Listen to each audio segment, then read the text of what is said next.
Shalom, saudara dan saudari yang terkasih dalam Tuhan kita Yesus Kristus. Marilah kita luangkan waktu beberapa menit untuk berkencan dengan Tuhan saat ini, agar dari hari ke hari kita semakin dekat dengan Tuhan, sehingga hidup kita semakin diberkati dan menjadi berkat. Kencan dengan Tuhan, Kamis 3 April 2025. Bacaan dari kitab Mazmur bab 18 ayat 7.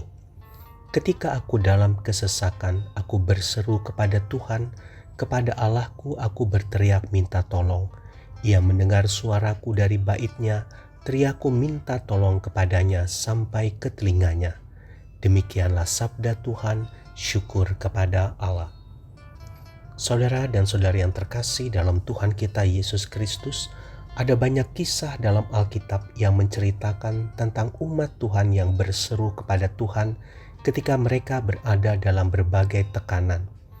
Umat Israel yang menjerit atas perbudakan Fir'aun, Daud yang mengalami tekanan Raja Saul, Yusuf yang terbuang, Ayub yang mengalami derita yang memilukan, dan masih banyak lagi yang lainnya. Namun kesesakan yang besar itu pada akhirnya berubah menjadi kemenangan bagi kemuliaan nama Tuhan. Bangsa Israel dibawa keluar dari Mesir dengan kehebatan kuasa Tuhan. Daud diangkat menjadi Raja Israel menggantikan Saul, Yusuf menjadi pemimpin besar, dan Ayub mendapatkan 2 kali lipat yang terhilang di dalam hidupnya. Saudara dan saudari yang terkasih dalam Tuhan kita Yesus Kristus, ketika kita membaca kisah kehidupan mereka ini, kita hanya membutuhkan beberapa menit untuk sampai pada happy ending story.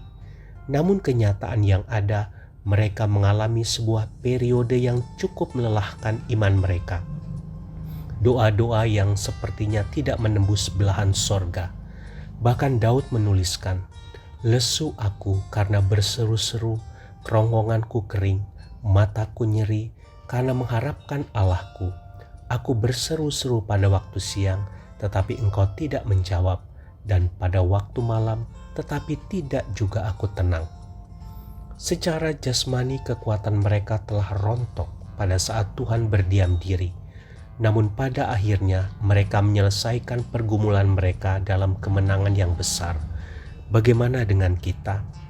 Saudara dan saudari yang terkasih dalam Tuhan kita Yesus Kristus, betapapun beratnya pergumulan kehidupan kita saat ini, Tuhan tidak pernah meninggalkan kita.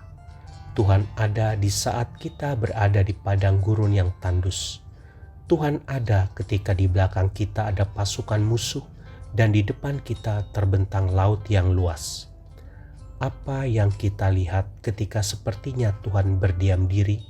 Sesungguhnya Ia sedang bekerja dengan rute yang berbeda untuk menjadikan kita orang percaya yang tahan uji. Semakin besar pergumulan yang ada, semakin kita membutuhkan kekuatan lutut kita. Semakin kita tertekan, semakin kuat kita menjerit di hadapannya. Semakin tinggi gunung persoalan di hadapan kita, semakin kita menyuburkan biji sesawi iman kita untuk mencampakkannya ke laut. Dengan kata lain, kita tidak terhentikan karena firman Tuhan berkata, "Janganlah kamu berhenti, kejarlah musuhmu dan hantamlah barisan belakangnya. Jangan biarkan mereka masuk ke dalam kota-kota mereka, sebab Tuhan Allahmu menyerahkan mereka kepadamu." Jangan ragu, percayalah kepada Tuhan dan berjuanglah bersamanya. Pasti kita menang. Tuhan Yesus memberkati. Marilah kita berdoa dalam nama Bapa dan Putra dan Roh Kudus. Amin. Tuhan Yesus, terima kasih atas penyertaan-Mu yang selalu ada bersamaku saat aku menghadapi persoalan yang berusaha merontokkan imanku. Amin. Dalam nama Bapa dan Putra dan Roh Kudus. Amin.